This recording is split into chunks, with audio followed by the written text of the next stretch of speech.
Welcome to 2026, and I thought I'd kick the year off with my personal top 10 role playing games.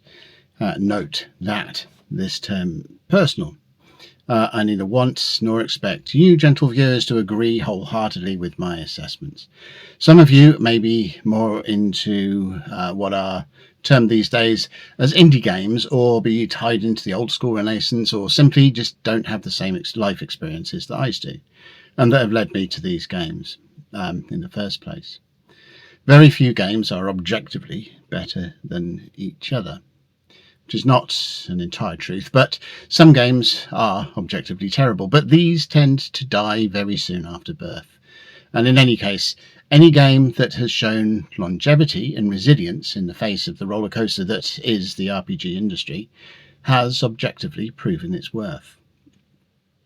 All that remains is subjective opinion, and what follows is mine. For each entry, I'm going to try and explain why. Some of these explanations will be based on the mechanics, and some may be simply from the heart, as nostalgia plays a good part in why some games are more important to me than others. If a game isn't on the list, it doesn't mean I don't like it.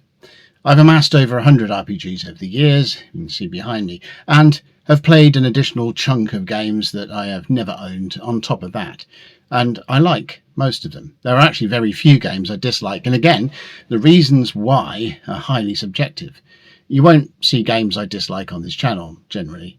I would rather review and delve into games that I do like to one extent or another than waste my time on games that I do not. I pity people such as Mark Commode, my favourite movie reviewer and critic, who is repeatedly forced by his profession to sit through movies he obviously disdains. I am more fortunate in that I have more freedom to pick and choose, and so will always err towards games that have at least one or two qualities I admire, if not more. So this isn't a top 10 list born out of scoring systems objectively for this or that. It's simply my subjective take on why some games sit on top of my personal mountain. Anyway, on with the list. Number 1. There is a massive pile here, by the way. I hope in hell, in the archaeological ruin that is my office, that there is nothing sensitive underneath this pile that has been squashed. But, you know, we'll get there. So, number 1. Vampire the Masquerade. During the 1980s and 1990s, a lot of my friends were of the goth persuasion. I was more sort of punk and heavy metal. And some still are, but it does seem to be something that folk grow out of eventually. And most of us were, goth or not, into horror movies. I enjoyed Hammer House of horror movies, such as the many Dracula-type movies, starring Peter Cushing and Christopher Lee, especially as well those of a more supernatural, devilly bent, The Omen, Suspiria and such. I was never particularly fond of the slasher or zombie-type horror movies, just not my thing, but anyway, we played horror-based games such as TSR's Ravenloft for Advanced Dungeons & Dragons and the Chill role-playing game, which were fine and fun. And then in 1991, a new game arrived, Vampire the Masquerade, a game where essentially you played the monster. Over and above the simplistic view, Vampire came with an entire mythology formed of connecting points from all manner of sources. So the biblical foundation drawn on the legend of Cain, it was fascinating. As it grew in scope, this entire meta-plot unrolled, forming a backdrop against which new sourcebooks for the game were attached. This meant that the game went beyond the gameplay itself and was actually fun to read. In fact, our gaming group rarely actually played it, but we talked about it a lot, tapped into the merchandise, and bought a lot of books. I think a game that can shift a lot of books without much gameplay going on is a clever trick to pull off. Anyway, Vampire is still a game that I enjoy. This is the V20 20th anniversary edition. It's just a lot of fun. The meta plot isn't quite what it used to be, not since Gehenna came and went and all of that, but it's fun to let one's inner vampire out every now and again. So coming in at, where were we? That was 10. 9. All right, so at number 9, when I was a kid, the Cold War was still very much a thing. We see on the news and socials today about when World War III might happen, whether Putin or Trump or someone else will push the button. But back in the 1970s and 80s, it was a tangible thing, almost an inevitability. Today, it seems to be just rhetoric, politicians of certain stripes engaging in global dick measuring competitions. As a kid, we were fed nuclear survival government information films at school. Government-sponsored leaflets came through the door on what to do in the event of a nuclear war. When the Wind Blows was a standard watch. So in the middle of all of this nuclear inevitability was thrown the GDW game Twilight 2000, first released in 1984. Now this is Free League's 4th edition of the game.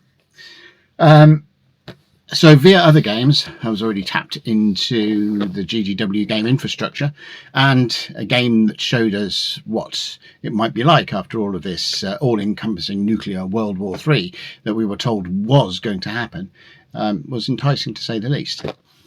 So being able to see the after effects through the lens as such a game provided gave us hope in that the game doesn't depict everyone being fried to a crisp, and despair in what the world did show us was one largely of a crumbling government and lawless enclaves of banditry. The background to Twilight 2000 was cool from that perspective, but the system less so, unless it's 2nd edition. Until its 2nd edition, it just wouldn't stick with me. But then it did, and we had a blast in a campaign following its original East European plot. Free League's 4th edition, this thing, it brings in mechanics related to that company's Alien game and others, which suits the post-apocalyptic survival setting well. Given the Cold War appears to have recently returned to blowing hot in Ukraine and within cyberspace, revisiting it has been an experience akin to that I experienced as a teenager who expected the 3-minute warning sirens to go off at any moment. What did Queen say? For those who grow up tall and proud under the shadow of the mushroom cloud, convinced our voices can't be heard, we just want to scream it louder and louder. What the hell are we fighting for? Number 9. So coming in at number 8, a little bit of different take on that near future. I grew up on science fiction, more so than fantasy in my early reading. Certainly some fantasy crept in, Swords of Lankmar and the Gore series, don't judge. But I read that stuff quite early on, raiding my father's book cabinet, for better or worse. But that bookshelf, my dad's bookshelf that I raided for non-child oriented works, was full of Heinlein, Zelazny, Asimov, Doc Smith, and other classic SF authors.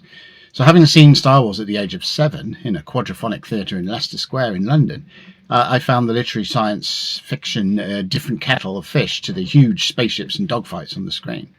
And that's perhaps why I find movies such as 2001 and Silent Running more mentally stimulating than Star Wars and Star Trek. But I mean, I love Star Wars and Star Trek as well, but I get more of a kick out of all of that Foundation and iRobot and that sort of thing. So that's kind of by the by, but the point is that my dad's bookshelf set the stage for my choice in reading matter for quite some time. I discovered Conan through movies and comics before reading Howard, for example. Fiction writers that covered both science fiction and fantasy, Michael Moorcock stands out, I discovered long before those that dealt with fantasy alone, Tolkien accepted. Anyway, I digress. Trust me, in real life it tends to be the normal mode of operation, this digression and flowing off on different channels. The point is, again, I look more to science fiction in my book choices and comic book choices, with regular subscriptions to the British Science Fiction Comic of 2000 AD back then. My dad paid for that subscription, so sometimes I think he was doing that to give him an excuse, through me, to buy a comic that he enjoyed. Within the pages of 2000 AD and the new wave of science fiction stories from my dad's shelf, especially those paperback compilations of short stories from New Worlds magazine, edited by Michael Moorcock, introduced me to near-future concepts of autonomous cars and direct human interfaces into computing, global digital communications, and the degradation of humanity in favour of the rise of the machine. Now, looking back on that now, anyway, 2000 AD took it to an ultra-violent comic extreme, such as Judge Dredd facing off against an army of intelligent worker droids in the Robot War story, and many of the authors of the New Worlds using elements as backgrounds on which to build tales of human commentary. But in 1982, the seeds of my love for this kind of genre were watered with the release of Blade Runner as a movie. It was only later on that I read Philip K. Dick's Do Androids Dream of Electric Sheep, which it's based on. But then in 1984, one author made it his signature theme. And I fell for that at hook, line and sinker. With the publication of Neuromancer, William Gibson fully embraced cyberpunk as its main theme. Gibson wasn't the first cyberpunk author, nor was he the one that coined the phrase. But for me, he was the one that brought elements that I consider to live in that banner into one story. Well, more than one eventually, but one at this point in this rambling narrative. Gibson made serious what was over the top and darkly humorous in 2000 AD, and brought to centre stage things that were just things in previous works that I'd read. Neuromancer was a kaleidoscope, and a couple of years later came Hardwire by John Williams, which was more action-oriented than the more cerebral Gibson. Two halves of the same coin. And then, 1988, a small gaming company called Talosorian came up with a game that brought these two themes together. Cyberpunk. This is Cyberpunk Red, the current edition of it. It's, I think, it's become my favourite edition. But this isn't about editions. This is more about games themselves. The edition bit inside it is a bit irrelevant to the conversation in the top 10. Of course, you know it today as Cyberpunk Red, basically because it's the game's 4th edition and the CD Projekt Red computer game, which is Cyberpunk 2077, yes, which has enhanced its popularity by no end. Back then, it was a game that tapped into a science fiction itch that I'd had, with a game system that was a mixture of noir and action, and was just bloody good fun to play. And so, Cyberpunk makes this top 10 list. I've lost count, so we'll carry on going. So, I've always liked comics. I've boxes and boxes of the damn things. I've reduced my collection on selling more comics than most people buy in their lifetime. My early childhood, it was the Dandy, the Beano, Whiz and Chips, that sort of rubbish. Norman Selwell's Overweight Ponies. I'll probably put one of those on screen because I'm betting that any of the people in the US that are watching this have got no idea about what Thorwell is about. So I'll put something up somewhere and you can have a look at that. These fat ponies, it was just hilarious. And I was a country bumpkin growing up. Anyway, so my later childhood was Batman, X-Men and 2000 AD, we've touched on that. I never really cared for Spider-Man and Superman. The former was too much of a whiny kid, the latter too unbelievably powerful. Every story seemed to centre around a villain's plot to reduce his power to help them defeat him. Yeah, whatever. In fact, most of the DC superheroes at the time, this would be in the late 70s, seemed to just be daft in comparison to those put out by rival publications, mainly Marvel, and the British scene represented by 2000 AD. So I took the X-Men especially, I took to them really, really hard. So just tons of the boxes that are down there are just covered in X-Men comics, but and I also have a soft spot for the then Ms. Marvel, now Captain Marvel, Cara Danvers. That character, her whole narrative was pretty interesting. These characters were never really overtly one way or another, and certainly not American patriotic stuff like Captain America, which, being a Brit, just washed over me. Or annoying like Spider-Man. They were interesting to read and to follow the development of their characters. So what I wasn't doing was looking for a superhero role-playing game to tap into my love for comics. The main comic I read was 2000 AD, and most of the stories there found homes in influencing games like Traveller and Dungeons and Dragons. Champions turned up in the local game store in the early 1980s, and we tried it, but it was just too... Well, I've since learned to appreciate it for what it is, but I still find it cumbersome. The Golden Heroes arrived in 1984. A friend bought it. We gave it a go. Also a bit too cumbersome in my mind. The problem with superheroes is how to translate what goes on the page in the comics to what might work as a balanced game, although I'm not a great advocate of artificial balance within role-playing games in any case. In a comic, you can create threads into a story of, say, the X-Men or Justice League that give each character their own time to shine. But in a game where everyone is essentially on equal time, all powerful characters such as Superman, Captain Marvel, whatever, and Phoenix tend to overshadow more grounded characters such as Batman and Green Arrow. If you're trying to do things by points, well, an equal point build for Superman and Batman, you're going to produce either a very weakened Superman or a very heightened Batman.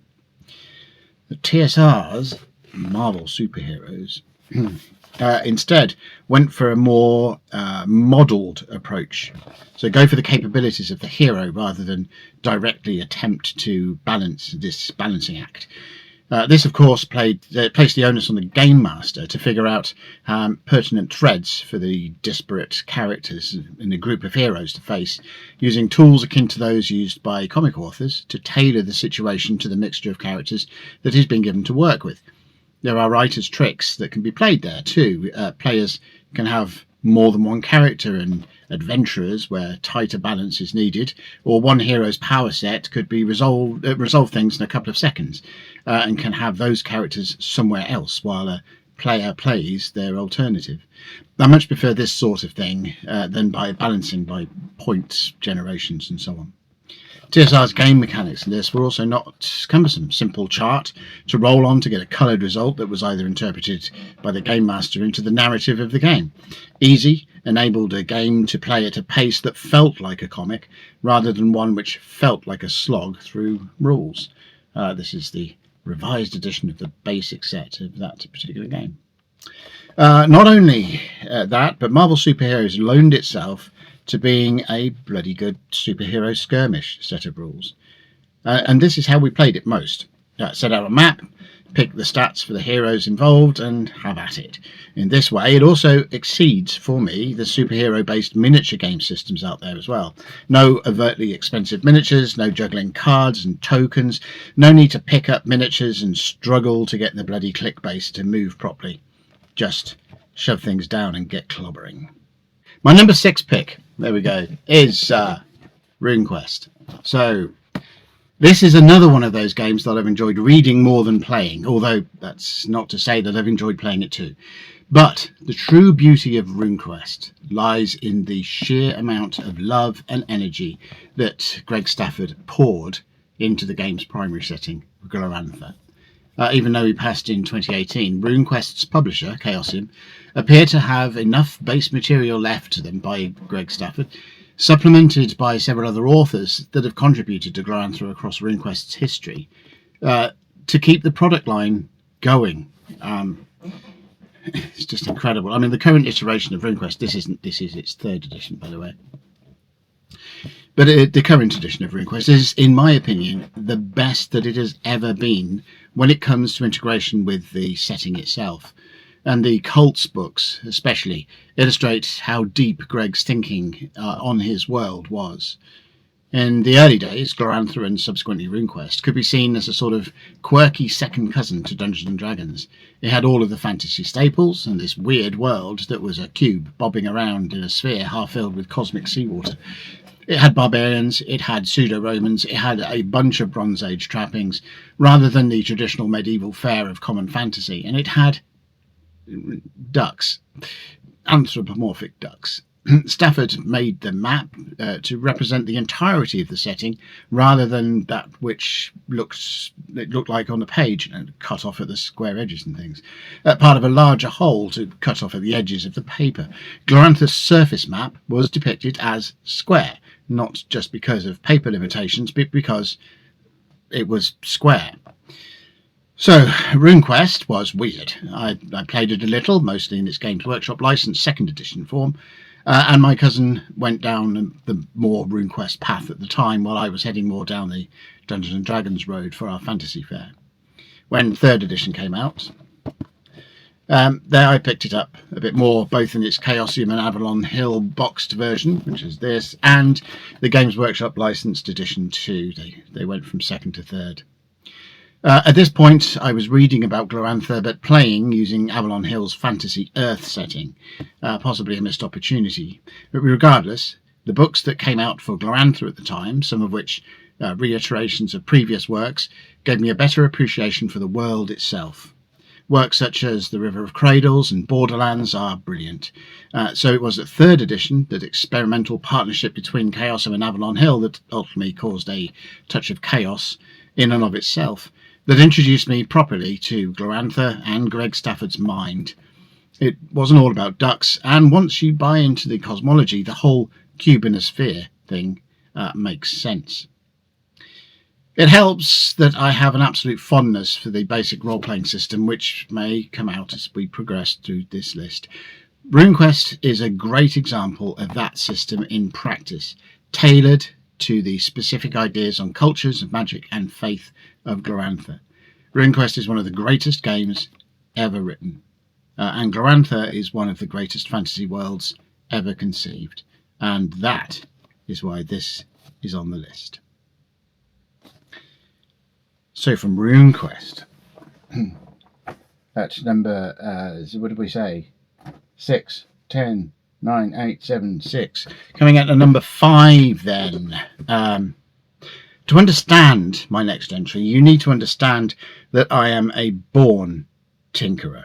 So game systems that enable that sort of thing, I am firmly in favour of. I don't really enjoy 1,000,001 pick a thing options. I don't like pick this feat or pick this power or whatever. So a flexible system that enables and encourages tinkering is really what I fall for. Those things, hook, line and sinker. I don't necessarily want more feats and more spells and more classes, and what I want is a flexible system that don't need such bolt-ons, because options are baked in to its very core. And that is what leads me to Rolemaster. Like Dungeons and Dragons, it presents a level progression approach which can lead characters to become very powerful. Unlike Dungeons and Dragons, Rolemaster presents many opportunities for characters without getting bogged down in massive detail. Rolemaster's equivalent to classes, professions, are more about potential than actual. Where what a character can specifically do is up to the way that the player arranges skills, not the relatively more rigid approach at this level you get this ability. It does away with things like multi-classing as concepts, simply as being unnecessary for a system that already has the scope to mix and match capabilities in its core. The downside to Rolemaster is that it's somewhat more complex than Dungeons and Dragons, depending on how you look at it.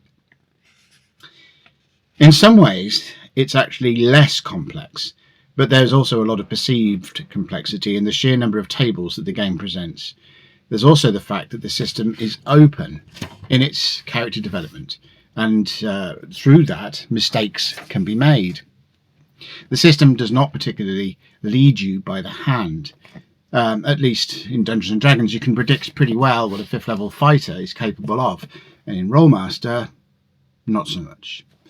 What Rolemaster does come with is a toolkit mentality. It was originally released as a set of alternate subsystems that could slot into virtually any other game. With the release of its current edition, this isn't it, this is its 2nd edition, revised 2nd edition, I think, something like that. I've had some of these things so long I've forgotten what the hell half of them are.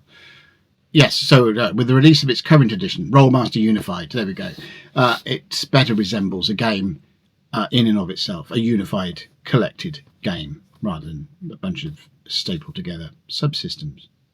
The beauty of the game, from tinkerer perspective, is that it's not hard to come up with options suitable for specific campaigns or settings. New professions, races and other elements can be put together with relative ease, as these are only framework baselines for the whole character progression situation. You don't need to figure out balanced abilities for each level. Beyond the system itself, some of the supplementary material produced by Iron Crown for Rolemaster is eminently transferable and usable within the role-playing field as a whole. Game Master's Law, a book on systems and advice for, surprisingly, Game Masters, is one of the best Game Master-oriented books out there, for example.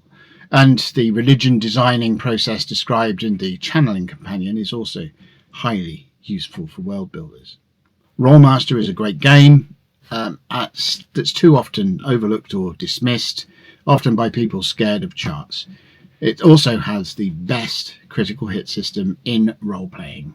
So if crits are your thing and you haven't checked out Rolemaster, you are missing out. Right, so we are at number 4. And of course, Dungeons and Dragons is in here. So of all the games that I have played, Dungeons and Dragons is the one I have played the most, simply because most gamers I know play it, and thus the audience for it is greater than any other game. It's also a lot of fun. I may moan that it doesn't particularly feel believable. Note, not realistic. I don't believe any game can be realistic, especially not when dealing with fireballs and dragons, but I do want my games to be believable, and Dungeons and Dragons feels too much like a game for me, for that. Everything from its level advancement to ability gains by level, to the combat abstractions, to regimented turn-based actions and a heavy emphasis towards the use of miniatures, make it feel like an overly complex board game at times, but it has many merits, otherwise I wouldn't play it at all. Character ability levels are all predictable, making it easy to fashion appropriate challenges. Support for the system is vast, especially when considering third-party resources. So much of it is also instantly recognisable from its presence in pop culture, even before the latest splurge into merchandising currently going on. When people are asked to think of tabletop role-playing games, depending on how deep or shallow they sit within a hobby, Dungeons and Dragons is often the first, if not the only, game that they think of. So Dungeons and Dragons also has the distinction of having the most editions that are very different from each other. Most games tweak the odd thing here and there between editions, meaning that they improve over time without destroying the compatibility back to the bulk of their previous material. Designers of Dungeons and Dragons editions seem to enjoy tearing things up and starting from scratch, and I don't think that any edition of Dungeons and Dragons is bad enough to have warranted that sort of treatment. Having said that, there are key concepts within the game that make each edition distinctly recognisable as Dungeons and Dragons, and thankfully no psychopathic designer has deigned to trash them over the years. Dungeons and Dragons is so writ large in the role-playing hobby that it's a natural target for people to take shots at. Wizards of the Coast, its current publisher, owned by the giant Hasbro, haven't helped themselves in this regard, creating scenarios that enable more shots to come that really should otherwise be the case. But the game persists, and it is still ranked at the top of the heap in global terms, however much drama is made out of this book not selling or as many copies as expected. You have to remember that even Dungeons and Dragons books that don't sell really well relatively still generally outstrip the sales numbers of most other games that they could only dream of. The fact is, Dungeons & Dragons may not be the best game out there, and you can tell that by my placing it in 4th in my own personal list, that I think that is the case. But it cannot be denied that it is a heck of a lot of fun. The slice of irony that I often chuckle about is that the number of alternatives to Dungeons & Dragons that people urge others to give a try that are, in fact, Dungeons & Dragons. At least pretty much done, clones of it, as mechanically. Much of this is connected to the antagonism towards Wizards of the Coast, obviously. Try our Dungeons & Dragons because big corporation evil. I don't really care too much about that. Sure, Swords and Wizardry is cleaner than the edition it clones. Pathfinder keeps the spirit of Dungeons & Dragons 3rd edition alive, and so on, but they are still pretty much the same game as whichever parent edition they sprang from. Anyway, bottom line is, while I think there are far better games out there, and mechanically I think that some of the games that I've rated lower in this list than Dungeons & Dragons are actually better than it in this regard, mechanics and so on, I have had hours upon hours with the bloody game across quite a few of its editions.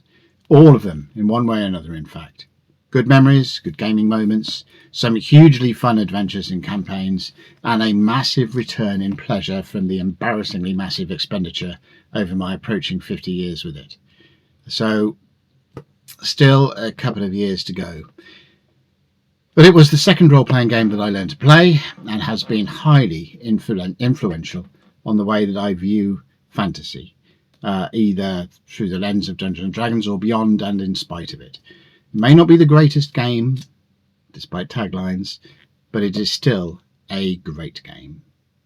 Into the top 3 in the weeds of my personal biases and long-loved interests. I'm a bookworm. Part of the reason that I am married to my current wife is that she was attracted to my house with books sitting on virtually every flat surface. Books are important. When the EMP of nuclear blasts destroys digital storage, books may well be the thing which civilization survives.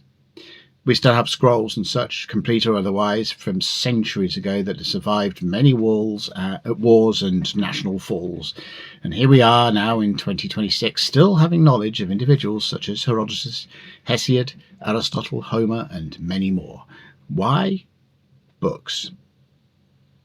Core books I grew up with covered tales of British figures of folklore such as Robin Hood and, of course, King Arthur. While I'm more of a fan of Robin in general, the literary body built up around Arthur and the exploits of his knights is just immense and fascinating. From Monmouth to Mallory and beyond, in both directions, Arthur's world is morphic, magical, tragic and hopeful. I've done a couple of videos on Arthur already, so I'll avoid waxing too lyrical here. But in summary, I have been an avid reader of Arthurian stories since before I even knew that role-playing games were a thing, and continue to devour works about him from all sorts of different angles. Couple that with the fact that I am British and I live in England, where Arthur's name and legend are written into the very landscape, then perhaps you can understand where this fascination comes from. What I didn't really expect was that in 1985, an American company put out a game that would ultimately capture my love and study of Arthur in game form. That game was... Pendragon. Oh, so which one's this? I think this is... is it 3rd or 4th edition? 4th edition. So this is Green Knight's 4th edition. So it's the republication of it. But yeah, it's another game I've got several different editions of. But anyway, the game Pendragon, written by Greg Stafford, he of Glorantha fame, and published by Chaosium, although, as I said, this version was by Green Knight.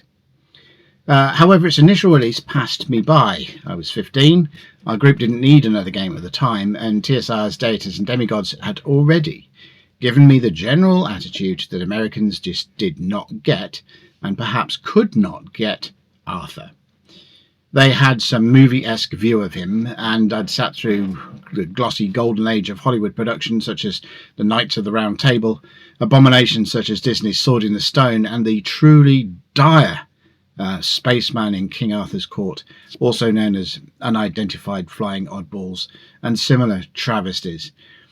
Only the British, from Monty Python to John Borman, seemed to know how to adapt Arthur properly. Of course, King Arthur, Legend of the Sword in 2017 didn't do that attitude any favours, but 2021's The Green Knight restored the faith somewhat. What really shattered my teenage Americans can't do Arthur wasn't Pendragon the game itself, although by that time, thanks to Call of Cthulhu and RuneQuest, I was already familiar with Chaosium and Greg Stafford's work. It was The Boy King, a 1991 revision of the 1985 supplement for Pendragon, written by Stafford, that provided a timeline and background for a 70-year generational Arthurian campaign. Based largely on Mallory's work, this book was amazing. Reading it broke my Americans can't attitude, and in doing so very much expanded on my personal ability to think critically and not come to such trite judgments in the future. There are not many game supplements that can be said to have changed someone's life, but The Boy King certainly did that for me. The later 2006 release of the massive Great Pendragon campaign showed the depth of Stafford's research into Arthur and Mallory, and subsequent releases in the Pendragon line right to this day, with the new gorgeous edition published by Chaosium, have been treasured within my collection of books in general, let alone those of role-playing descent. The game itself is much of a muchness. It's a D20 iteration drawn from basic role-playing, the same system that underpins RuneQuest, but altered somewhat to better depict an Arthurian setting. Some would have you believe that Pendragon is not actually a basic role-playing derivation, but I very much beg to differ, and Chaosium's product identification agrees with me. It is good, of course, but it is the source material and the work that's done on it that makes this game special. And it is the Great Pendragon campaign that makes the whole thing astounding. So number 2. Well, this is getting exciting now, isn't it? Maybe not, but number 2.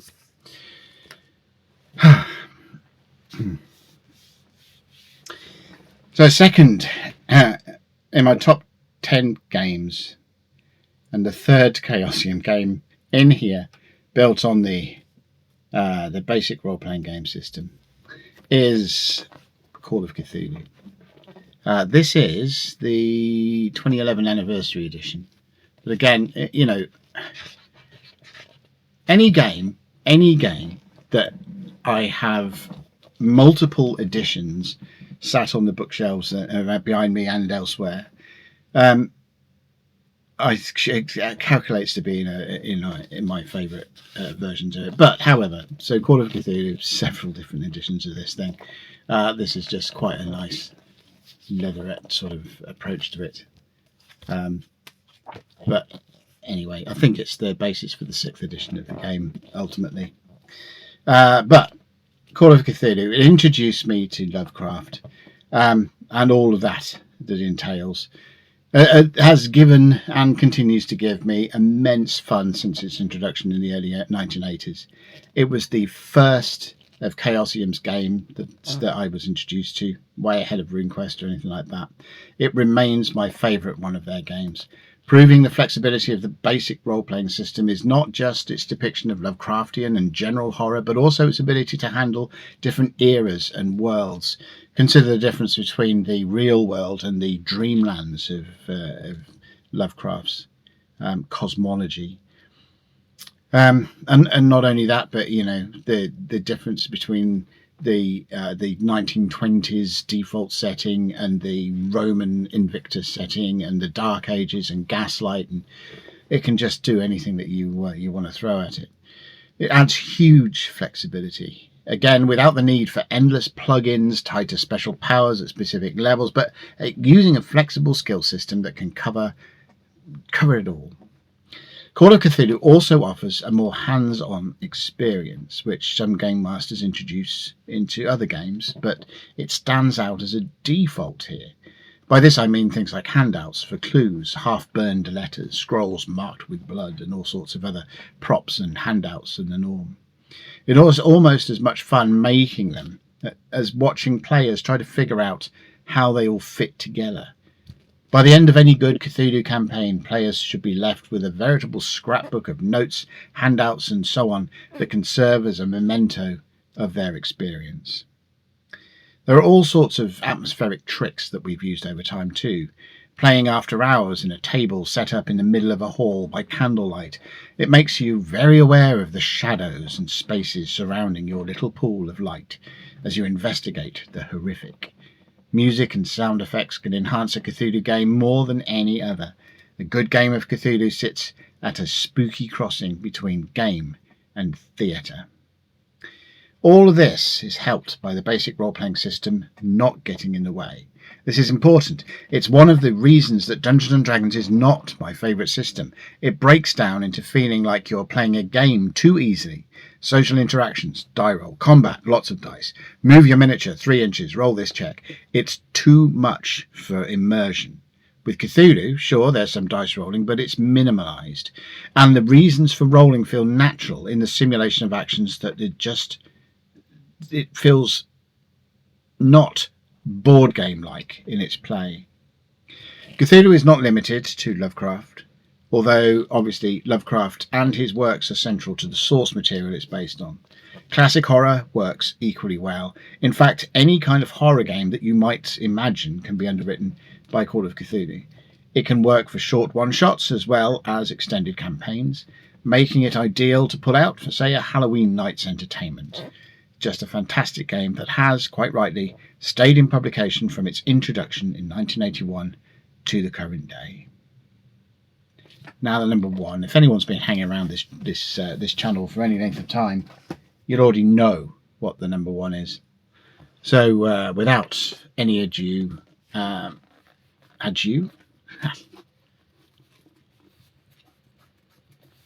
this is the number. This is Traveller. This is its 3rd edition, Traveller in the New Era. But I am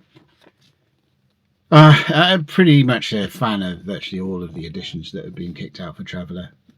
Even the editions where the core rules didn't quite sink in, or when it's been transferred into another game system, like GURPS Traveller was a thing for a while, and I'm not really a big fan of GURPS as a whole. It's got its merits, but it's not something that I would choose to play.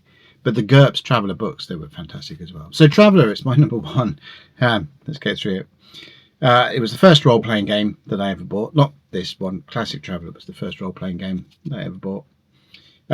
Tinkered with it, yelled in triumph at victory, hard fought, or threw dice down in disgust at yet another sequence of bad rolls. All of that before dice jails were a thing. So perhaps there is an element of massive nostalgia in putting Traveller at the top of my list. However, there are some pretty strong reasons as to why it is there, beyond those rose tints. And if you've paid attention, you might have picked on what I like and dislike about games in general across the course of this countdown, which of course feeds into my broad love for Traveller. The realm of fantasy is, in my opinion, fairly narrow. There are some key building blocks in fantasy game needs, and the feel of gameplay will depend on how those blocks are achieved. You need combat, magic, and general system of interaction. Science fiction is much, much broader and necessarily has a large number of blocks to put in place. Combat and interaction, sure. Magic, less so, although psionics might be in there. And you might have the Force and the powers of the Bene Gesserit, amongst others, to contend with. Combat extends beyond swords into the realm of firearms and advanced projectiles, explosives, all of that. So it needs to be able to handle combat that occurs over large range spans. Vehicles and spacecraft, design and use thereof, must be covered. Space, planets, alien civilizations, aliens themselves, indeed, all need some method of definition.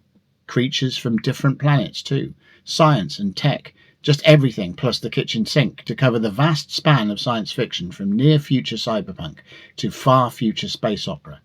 A system that can handle all of that has to be very special, and Traveller can. Not only that, it does these things in a relatively simple way. Okay, so depending on which version of Traveller you're talking about, the design sequences for technological items, vehicles and craft can be quirky, to say the least, but they are all workable and can produce a wide variety of results, from a palette that covers the Stone Age to the far, far, far future, possessing a skill-based system that enables greater flexibility than most level-based game systems, producing the scope to describe characters from cavemen thugs through to ultra-technological force wielders. It presents a psionic system that can be equally applied to magic or pseudo-magic. So figures such as the Bene Gesserit and the Jedi are absolutely possible. The character generation system is a life path type nature, with plenty of options on the way and forming a mini-game all on its own. Sure, with the rule to potentially have a character die during character generation if you want to include it. But while Traveller is famous for that particular aspect, it's been little used as an option for most of the game's existence, so don't believe the rhetoric. Some editions omit career paths that are universally useful. But careers are not too difficult to create.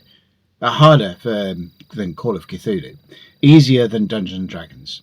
Alien species are a little harder to figure out, but not really that hard, and certain editions include guidelines to help you through the process. Same for the infinite variety of alien creatures that can be easily generated, tailored to particular planetary environments. And segue into the planetary generation system. This, I feel, is the most elegant solution to the problem of many planets in any game. It's very telling that every edition of Traveller pretty much leaves this particular system alone, even when making large changes elsewhere. Because of this, planetary data, created way back in the 1970s for its earliest editions, are still compatible with the game today. Most elegant is the depiction of a planet using a simple profile code, an 8-digit code that summarises the planet's starport, quality, size, hydrographics, atmosphere, population, government, law and technology in one string. On one page, more than 100 planets can easily be summarised using these codes. So Traveller basically can handle any science fiction genre and setting that you might want. But, you might say, if you have a general level of knowledge about the game, where is the Third Imperium and all that in your description here? Well, quite simply, Traveller as a game is more than the Third Imperium and charted space as a setting. This has been proven by countless homebrew settings, and a few published ones, such as for Hammers Slammers, along with Judge Dredd and Strontium Dog from the pages of 2000 AD. Traveller is not limited by the Third Imperium setting. But what a setting to have as a default. If you really want to waste a few hours going down a rabbit hole, take a visit to travellermap.com and wander around its interactive map there. It is immense. I started this top 10 by noting that I'm a tinkerer when it comes to games. Virtually every single game that I have played, with a handful of notable exceptions, I have used a homebrew setting. Traveller is, for me, the pinnacle of the tinkerer games. It doesn't just set down that tinkering can be done, as, for example, certain editions of Dungeons and Dragons and Rolemaster note and provide the odd set of guidelines to do so. It makes it a very feature sitting at the heart of the game. Despite having thousands of worlds sitting there in the charted space setting, every edition of Traveller iterates the world generation rules. Despite having volumes of spacecraft, vehicles and equipment, Traveller still presents rules for building your own in its core. The game doesn't simply say it can be done, it invites you to do it. In many ways, Traveller being my first game, set my expectations for all of the other games that I came to play, and that tinkerer spirit in me was fired up right from the start because of it. And that is why Traveller is number 1 on my list. So that's it. I'd be interested to know what your own tops would be. Throw them in the comments, but don't tell me I'm wrong with my picks. I'm right because this is my highly subjective list. All your lists will be your own. Like music, there is little objectivity here. I hope you've enjoyed this rundown. Maybe it tells you something about me, although I don't think I put anything Freudian in there. Yes, I know there's not much in the way of new games in the list. That's not because I don't like new games. I do, as long as they aren't yet another derivation of an older game I already have. I like the unique and the different. They're more fun to read and figure out. I also don't particularly buy into the corporation evil narrative. They aren't, not really. Corporations and companies are machines that make products and provide service in order to make money, to pay employees, and to keep shareholders happy. That's it. It's up to them to do with what they think will best pay their bills. In the grand scheme of things, at your own gaming tables, you can do what the heck you like to these games. And that is where they really come alive, and where all of the games in this list and beyond have given me the most pleasure over the years. So that's been my top 10 of role-playing games, of all my general history with these damn things that dates back to about 1977, 1978. Obviously not from the start of the role-playing story, because I'm just not that old, not quite. So, yes, I hope you enjoyed my rambling, and I will see you in the next video, which should theoretically be an overview of the alternative game system. If not, it will be about something else. So we'll see you there. Until then, take care.